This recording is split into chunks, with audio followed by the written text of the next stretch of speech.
What's up, everyone? Welcome back to the channel. Hope you don't mind that I slowed down on my pace a little bit. Figured I was overdoing it. So we're going back to pulling the reins in a little bit. But I've got some more updates. We got some goodies from the corn snake, but not how you would think. And I thought I would give you guys a much needed update on New Girl and her progress. So let's dive right in.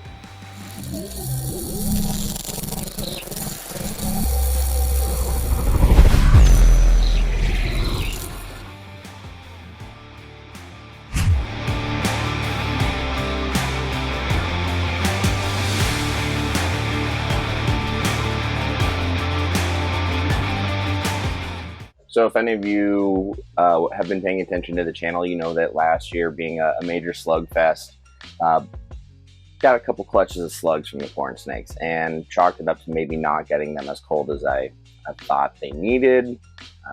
Just thought that would be the only variable that I could have been maybe lacking. So this year, brought them to the shop, got them into the high 40s and 50s at night and got them nice and cold for a couple months. Brought them back and got them back on food, started pairing. Never saw any locks, but plenty of cuddling, and definitely felt follicles in the female. She gave me a pre-lay shed about a week or so ago. Today I saw her in her nest box, decided to check, and sure enough, she left us some goodies. Unfortunately, I can't call them baddies. That has a different term, different meaning these days.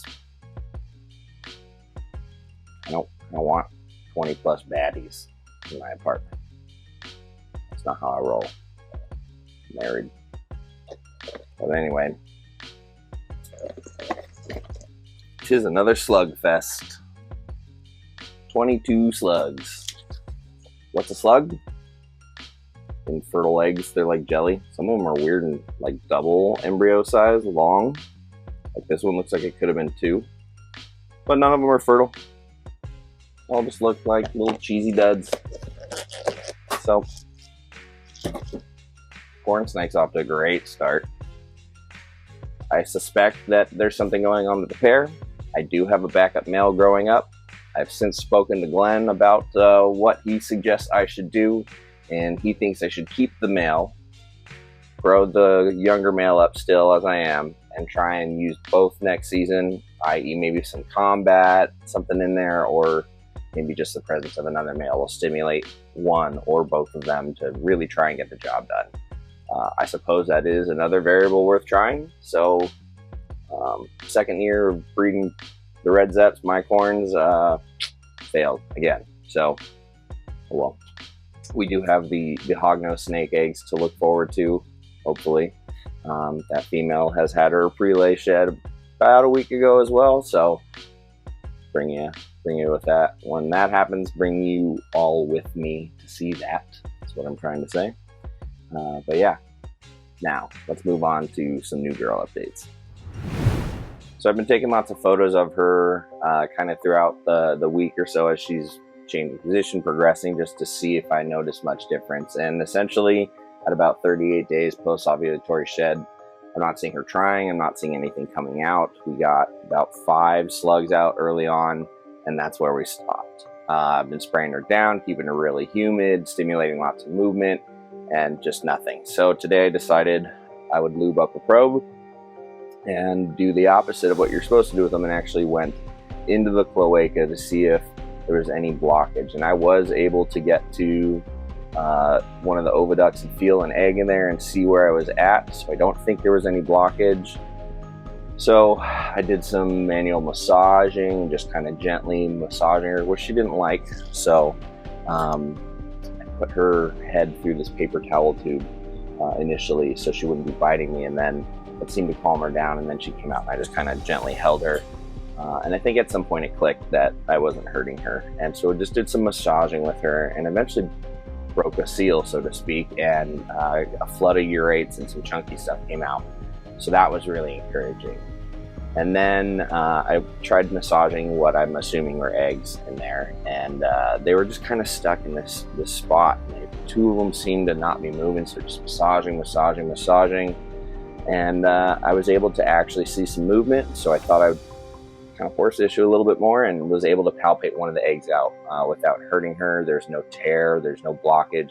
There might be twist or something like that in her oviduct preventing natural, egg deposition, but that's all I'm going to do for now. That's a lot of stress on her. I'm hoping that I've broken the seal and that opening the floodgates, she'll do the rest now. I don't want those eggs in there too long because they're essentially bad already. If they start getting harder and going further along, they're going to be harder to remove. So I'm going to give her the rest of the day to work this out. And tomorrow, if she hasn't pushed any out, then I will sort of force that issue a little bit further. And I'll bring you guys with me on this one. I didn't film it because I honestly didn't expect it to work or do anything. So here we are. All right, it's the next day, and unfortunately, New Girl has not progressed in terms of moving any of those eggs along. So I'm going to attempt to help her out, and you guys are going to get the POV of this. So warning, if this is like something you're not really interested in watching, it's a little uncomfortable, I'm sure.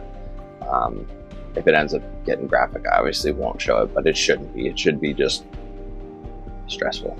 So, but yeah, what my plan is at this point is I'm going to try and palpate out this one egg that seems to be causing the blockage. And I'll talk about it as I'm going through it. Okay, so yesterday, spent some time working with her. I was able to massage out an egg, and as you can see, we've got a lot of lumpiness here, and then it stops and then it picks back up here. My interpretation of that is the oviduct on one side that is causing the blockage has some sort of damage to it, and that's what is preventing the rest from moving.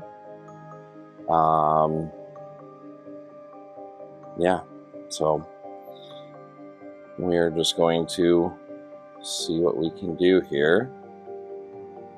I know.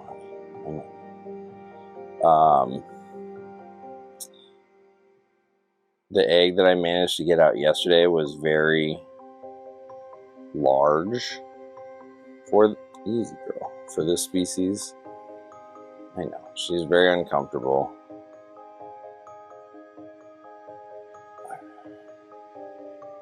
Go gentle on her. I did probe. Easy girl. I did probe into her cloaca yesterday. There's nothing really like blocking. She's just not moving things on her own. I don't know why. I know, you're uncomfortable.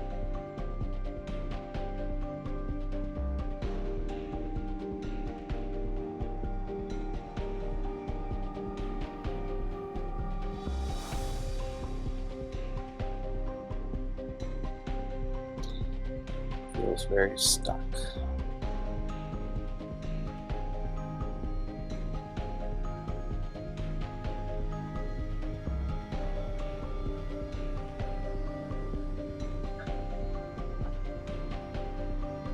Oh, got some movement there.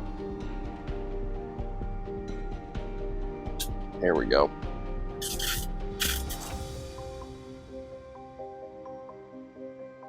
Yep, there it is.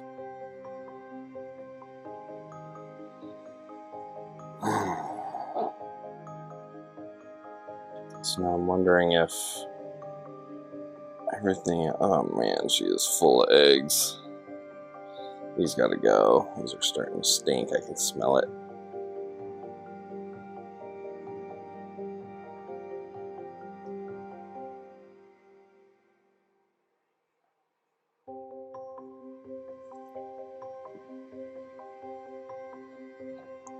She'll just rest here. Yeah, this thing was never fertile. That is huge and funky looking. Smells worse. Alright. I was able to palpate out another egg. I think that might have that one oviduct empty. But now we've got about 7 eggs, which I'm assuming here are in this other oviduct. And they're about 39 days. So I'm assuming they're just definitely not good at this point. So one way or the other, they need to come out. Now they're finally moving, although not by choice of mom. I don't know if she just doesn't have a blockage or more of some sort of muscle issue. Basically, I'm just kind of massaging at the start of the line here. Things have actually moved down several inches. They were being held a lot further up in her body, and now things are just kind of moving gently.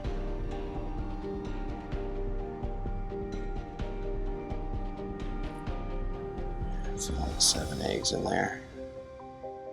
She keeps sort of like coming back around when I'm doing too much, but then other times she's just being rather tolerant, all things considered. She's tried to bite me a few times. I can't say that I blame her. Oh, we got some fecal matter and an egg. And a little bit of mess. Another egg.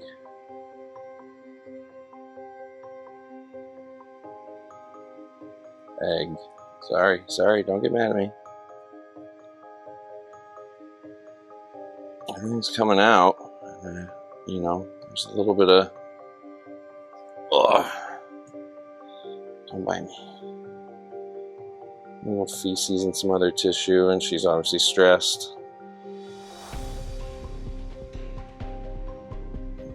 Got 1, 2, 3, 4, 5 in there.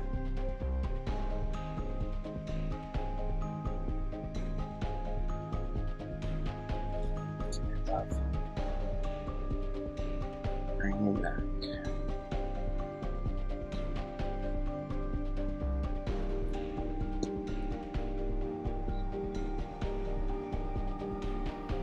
Yeah, you can see she's pretty backed up. These things are almost 40 days post-ovulatory shed, so these are at this point well past due. I'm sorry, Mama.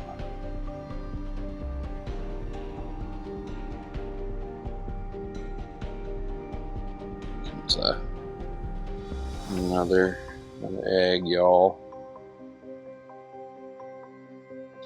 Plop. Yeah, these all look like they're way bad. They've just sat in her for far too long. I know, honey. I know. You really want to get me. I know. All right, so it's the next day. Status update. Obviously, I didn't film everything. I kind of had to stop filming. It was getting pretty bad. And then we let her rest and checked on her later. Tried to do some more massaging. And long story short, she had a full-blown prolapse last night. And oviduct came out. There was no end to it. It was, I don't know. It was not a pretty sight. The eggs were pretty bound up in there. And it was just not good timing. Local vets were literally closing, and her oviduct was hanging out of her. So,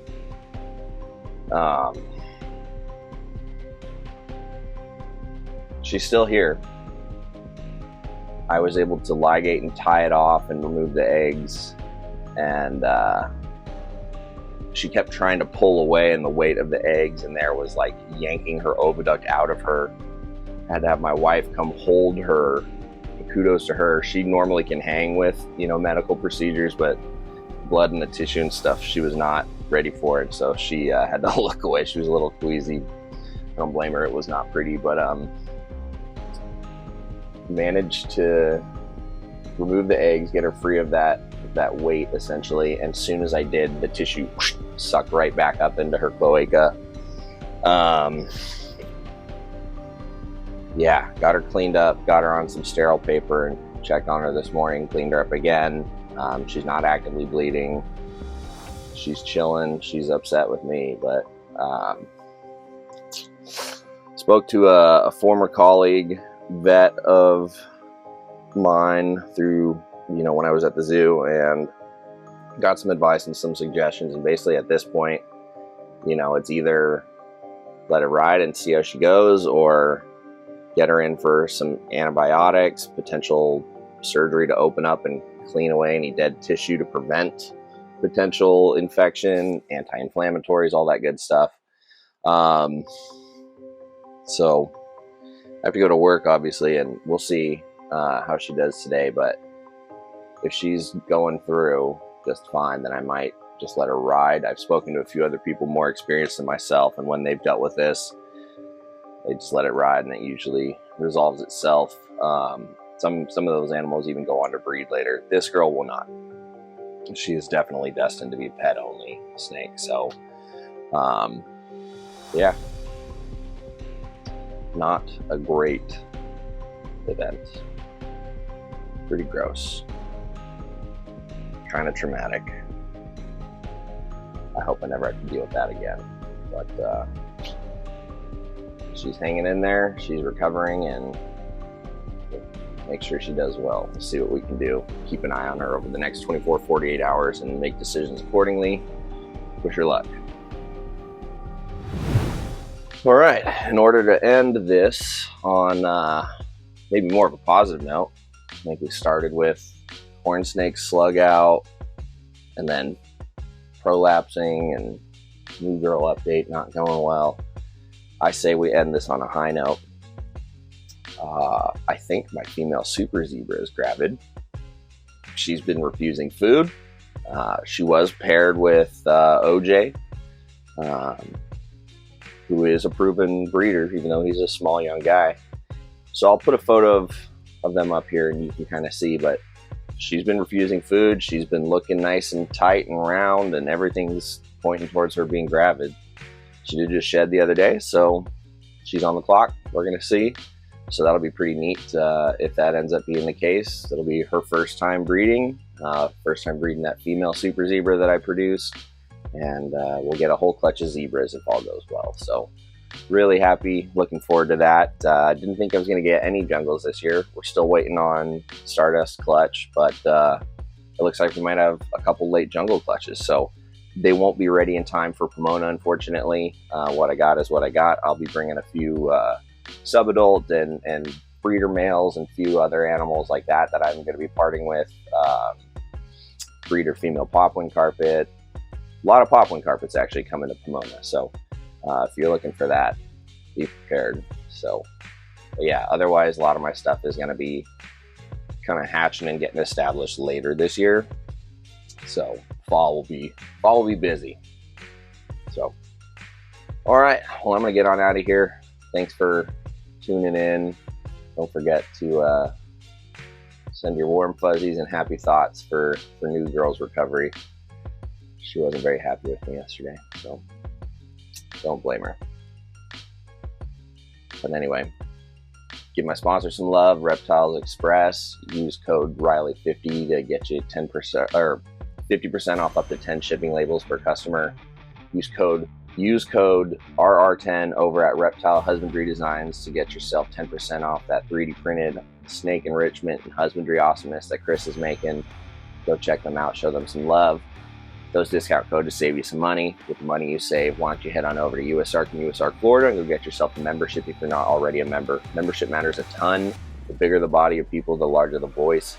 USARK and USARK Florida are the only organizations of people lobbying against unjust reptile legislation being proposed everywhere in the country. So they support us doing what we're doing. The least we can do is support them. And speaking of support, if you like what we got going on here, want to contribute, want to be a part of everything, get your inside access to the Discord, early access to babies and what's going on here, discounts on merch, things like that. Yes, I do have merch. I actually don't plug that very much at all. Teespring. But yeah, that's about it. Yeah, find me on Patreon, just Riley Jimison on patreon.com, and yeah, get you access all the good stuff. But I gotta get cleaned up, get on out of here, and then we'll see y'all in the next one. Hopefully some eggs coming. We got hognose eggs coming, jungle eggs coming, lots of good stuff. So fingers crossed for some more positive news, but gotta take the good with the bad, right? So alrighty, see ya.